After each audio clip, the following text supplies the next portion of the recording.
The mimosas at Maxwell's were always too sweet, but my mother insisted we meet here every Sunday.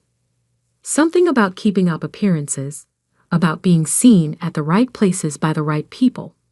I watched her add a third sugar packet to her coffee, her diamond tennis bracelet catching the morning light. Honestly, Olivia, she sighed, stirring with practiced disappointment, I don't understand why you insist on embarrassing us like this. That little antique shop of yours, it's beneath you, beneath this family.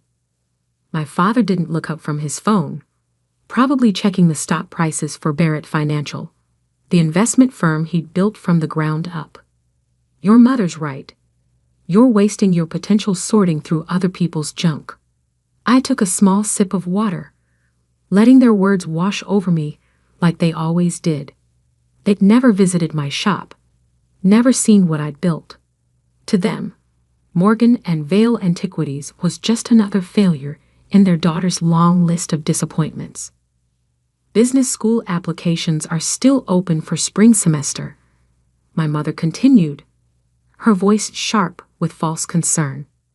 Though after your last attempt. That's enough, Margaret, my father interrupted, finally looking up. She's too dumb for business school. We all know that. Scored in the bottom percentile on her entrance exams, couldn't even make it through the first interview.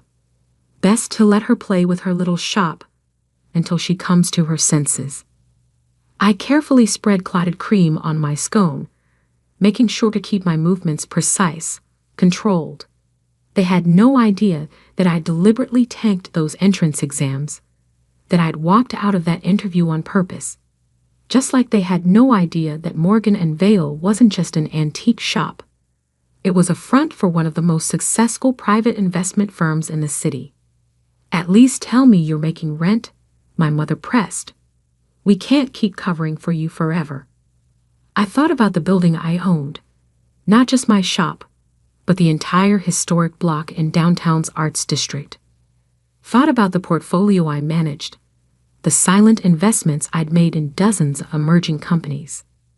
Thought about the meeting scheduled for tomorrow with Barrett Financial's biggest potential client, a meeting my parents had been trying to arrange for months. I manage, I said quietly, letting them see what they wanted to see. Their soft, simple daughter in her simple dress with her simple dreams. My father shook his head, silver hair perfectly styled despite the humid morning. Management requires intelligence, strategic thinking. You've never shown aptitude for either. Just look at how you decorated that shop. Mixing periods, styles. No sense of value or order. The mixing of periods, he criticized, was actually a carefully curated collection that had caught the eye of Marcus Anderson, CEO of Anderson Global Ventures. He'd walked into my shop 3 months ago, looking for period-specific pieces for his new offices. He'd left with a signed investment deal that would make headlines once announced. And that name, my mother added with a delicate shudder, Morgan and Vale, sounds like a funeral home. Why not use Barrett? At least then you'd have some credibility. Because Morgan was my grandmother's maiden name, the grandmother who taught me about true value, about seeing beyond surface appearances. And Vale? That was for the valley where I'd made my first investment, turning a small inheritance into the seed of what would become a quiet empire. Speaking of credibility, my father said, his tone shifting to something sharper, I heard you were asking questions about Barrett Financial's new tech division, trying to understand what your betters are doing. I had more than asked questions. I'd been systematically acquiring shares through various shell companies, positioning myself for a move they'd never see coming. But they didn't need to know that. Not yet. Just curious, I murmured, dabbing my lips with a napkin. Family interest. He laughed, the sound cold and dismissive. Family interest? You can barely balance your shop's books. Leave the real business to those who understand it. I checked my watch, a simple Timex that hid the Patek Philippe I wore to board meetings.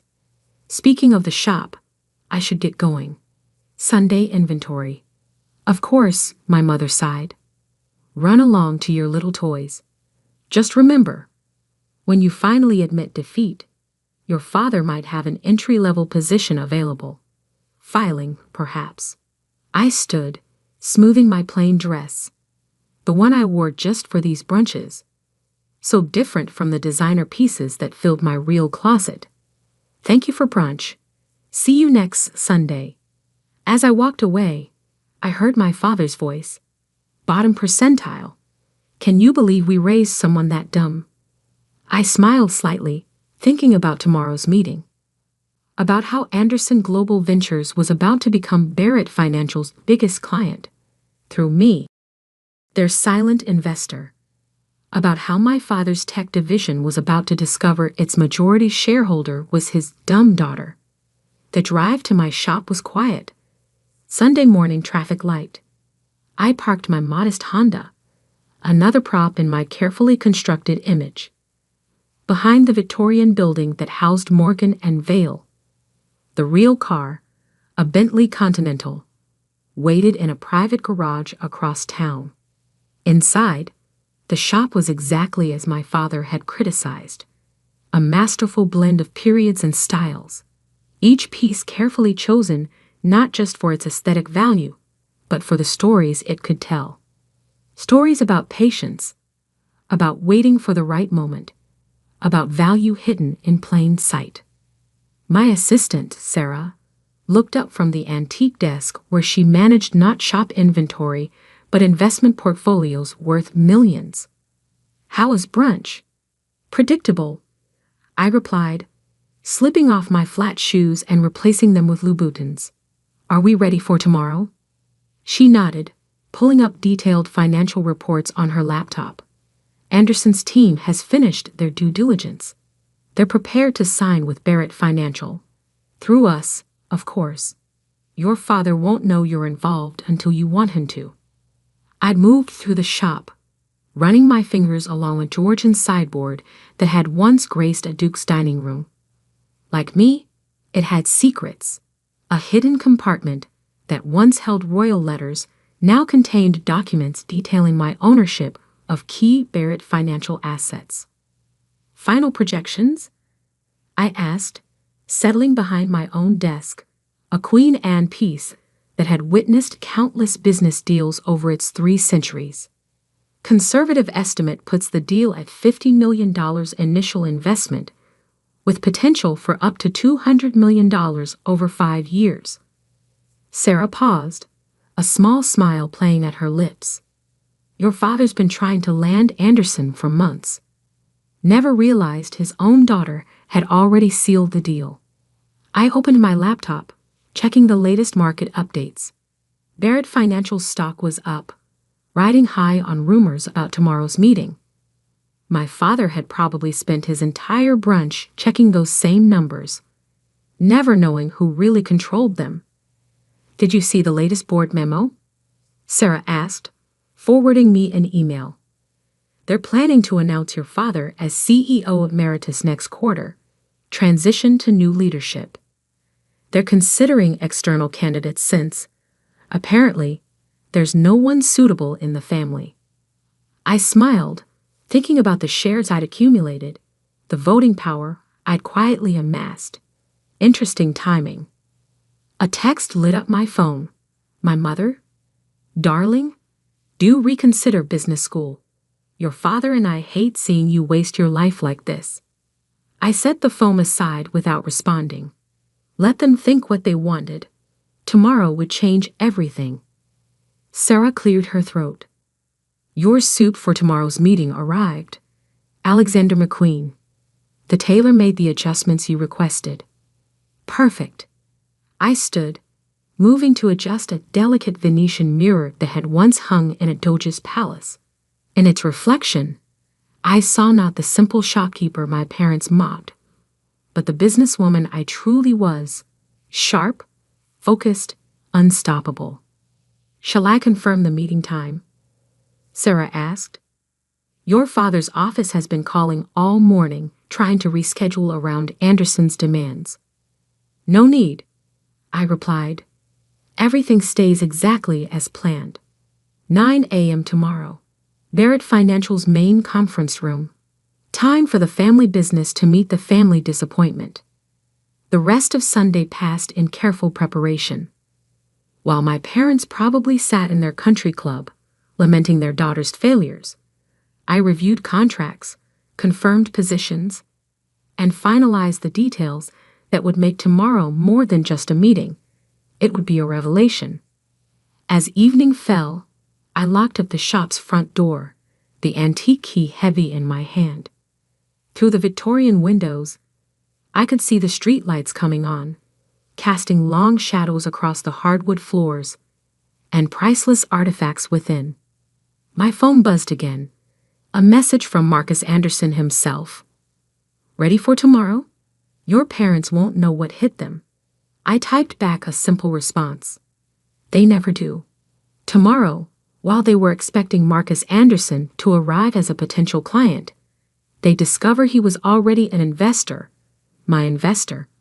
Tomorrow, while they were preparing to pitch their services, they'd learned that their biggest deal was already done, signed in their daughter's little shop between a Louis XV commode and a Chippendale chair. Tomorrow, everything would change. I drove home to my real apartment, a penthouse with views of the city they thought I couldn't afford.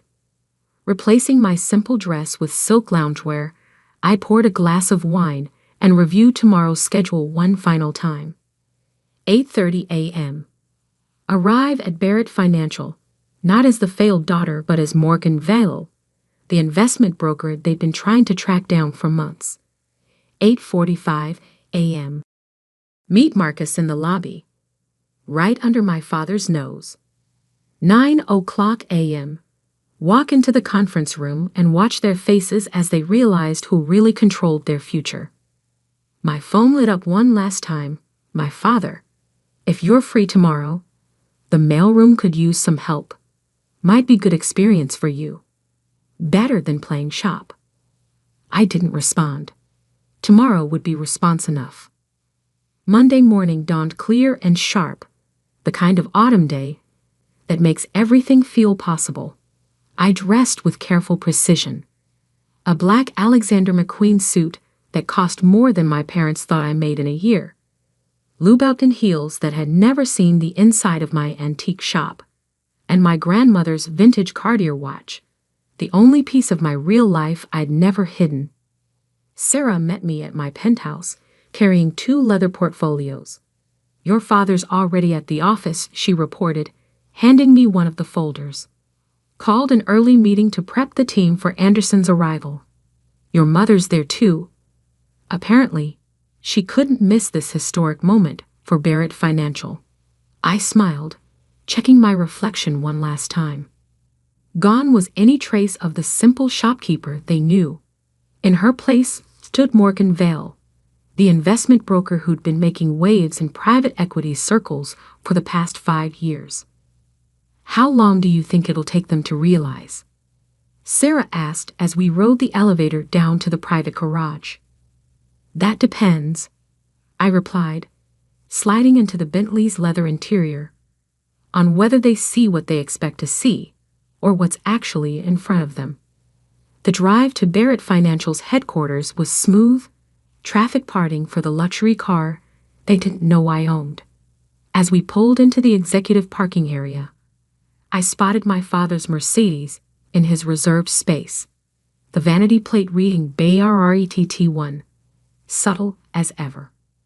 Marcus Anderson was waiting in the lobby, his tall frame casual against the marble pillar. He straightened when he saw me, a grin playing at his lips. "Ready for the show?" he asked quietly as I approached. "Born ready," I replied, just as my father's voice boomed across the lobby. "Marcus, welcome to Barrett Financial."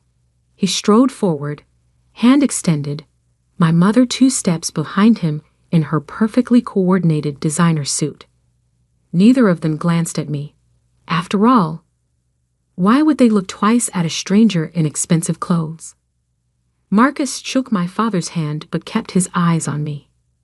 Robert, Margaret, always a pleasure. But I believe you know my investment broker. Morgan Vale. The moment stretched like pulled glass, fragile and sharp. I watched as confusion flickered across my father's face, followed by dismissal. After all, his daughter couldn't possibly be the mysterious Morgan Vale they'd been pursuing for months. Morgan Vale, he repeated, finally turning to look at me properly. I wasn't aware we'd be joined by. His voice trailed off.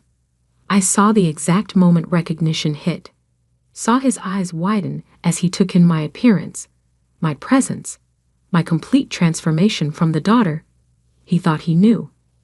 Hello, Dad, I said softly. Surprise. My mother's hand flew to her throat, her perfectly manicured nails clutching her pearl necklace. Olivia? What is this? What are you doing here? Perhaps, I suggested, my voice carrying the authority of someone who controlled billions. We should take this to the conference room. We wouldn't want to cause a scene in the lobby. Marcus nodded approvingly. Excellent idea. After you, Ms. Vale. I led the way to the elevators, feeling my parents' shocked stares boring into my back. The ride up was silent, thick with unasked questions and unwelcome realizations. The conference room was already full, board members, department heads, even my father's executive team, all waiting for the meeting that would change everything. They rose as we entered, their eyes moving curiously between Marcus Anderson, my shell-shocked parents, and me. Good morning, I said, taking my place at the head of the table, my father's usual seat. For those who don't know me, I'm Morgan Vale of Morgan and Vale Investments. Though some of you, I glanced at my parents, who had yet to sit down, might know me better as Olivia Barrett. The room erupted in whispers. I saw recognition dawn on face after face as they connected the dots between the simple Barrett daughter and the investment broker who'd been making headlines. This is absurd, my father finally managed, his face flushing. Olivia, what kind of game are you playing? No game, Dad, I replied, opening my portfolio. Just business. Marcus, shall we begin? Marcus took his seat, clearly enjoying the drama. Of course. As you all know, Anderson Global Ventures has been considering a significant investment in Barrett Financial. What you don't know is that we've already made our decision through Morgan and Vale Investments. I slid documents across the table. 3 months ago, Anderson Global Ventures committed to a $50 million initial investment, with provisions for up to $200 million over 5 years. The paperwork has already been signed and executed. Impossible, my father breathed, staring at the contracts. These would have needed board approval, which they received. I cut in smoothly. Through the voting shares I've been acquiring over the past 5 years. As of last quarter, I control 32% of Barrett Financial's voting stock. My mother sank into a chair, her perfect posture crumbling. But your shop, your failed business school attempts. The shop is real, I confirmed. It's also incredibly profitable, though not just from antiques. It's the front for one of the most successful private investment firms in the city. As for business school, I smiled.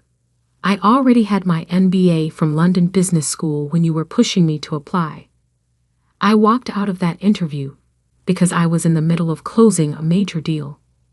The board members were leafing through the documents I'd distributed, their expressions moving from shock to something like respect. They understood what this meant, not just the Anderson investment, but the revelation that the failed Barrett daughter was actually a financial powerhouse. Why? My father asked, his voice hollow. Why the deception? Why let us think? Because you never asked, I replied simply. You were so convinced of my failures, so certain of my limitations, that you never bothered to look deeper. It was easier to let you believe what you wanted to believe. Marcus cleared his throat. If I might add, Olivia, or Morgan as I first knew her, has been instrumental in reshaping the private equity landscape over the past 5 years. The little shop you mock, it's facilitated over $1 billion in private investments.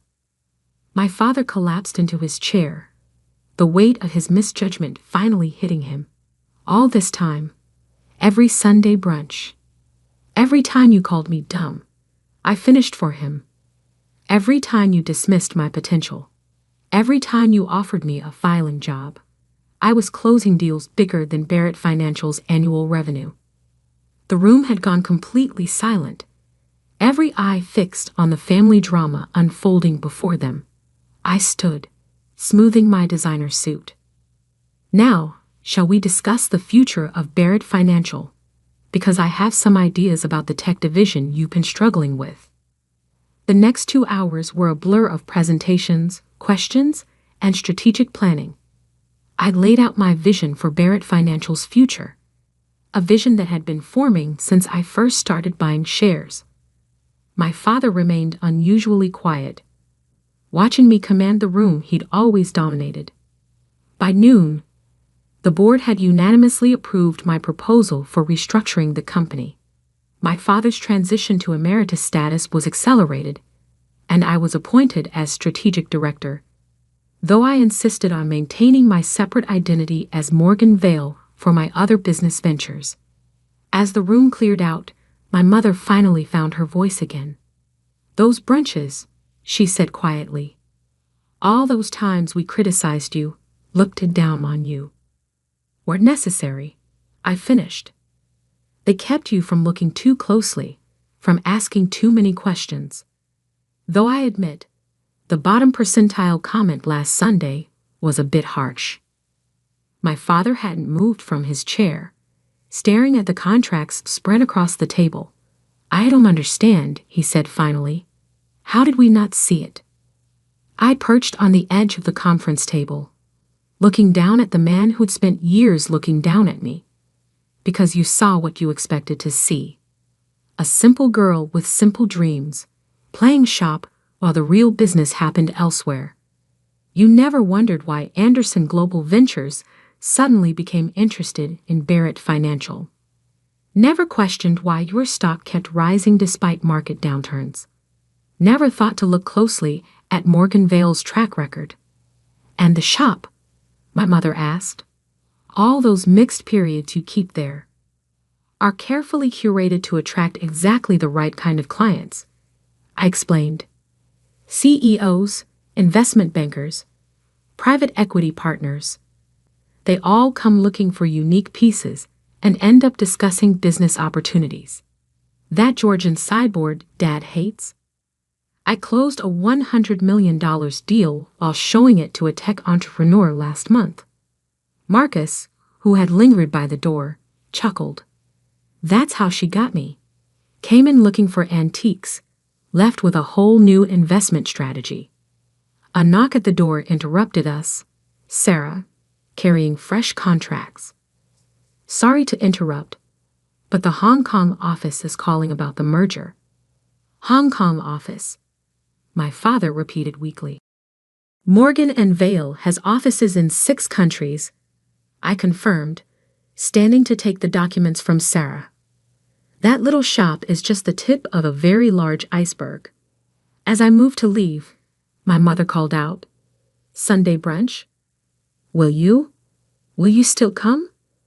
I turned back, seeing the uncertainty in her eyes, the fear that her simple daughter had become someone she didn't know, someone who didn't need their approval anymore. Of course, I said softly, but maybe we can skip the career advice. 3 months later, Barrett Financial had been transformed. The tech division was thriving under new leadership. The Anderson investment had exceeded all projections, and my father was adjusting to his emeritus role. though he still occasionally left suggestions on my desk. Sunday brunches continued at Maxwell's, but they were different now. My mother no longer added sugar to her coffee with disappointment, and my father's phone stayed in his pocket. Instead, they asked questions, real ones, about my business, my vision, my life.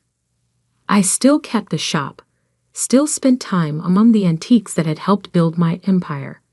But now, when my parents visited, they saw it for what it was. Not a failure, but a masterpiece of subtle success. And if sometimes, during board meetings or investment discussions, I caught my father watching me with a mixture of pride and regret, well, that was just part of the new normal. Because sometimes the best revenge isn't proving others wrong. It's proving yourself right, quietly and completely, until they have no choice but to see you for who you really are. Even if who you really are is the dumb daughter who built an empire while they weren't looking.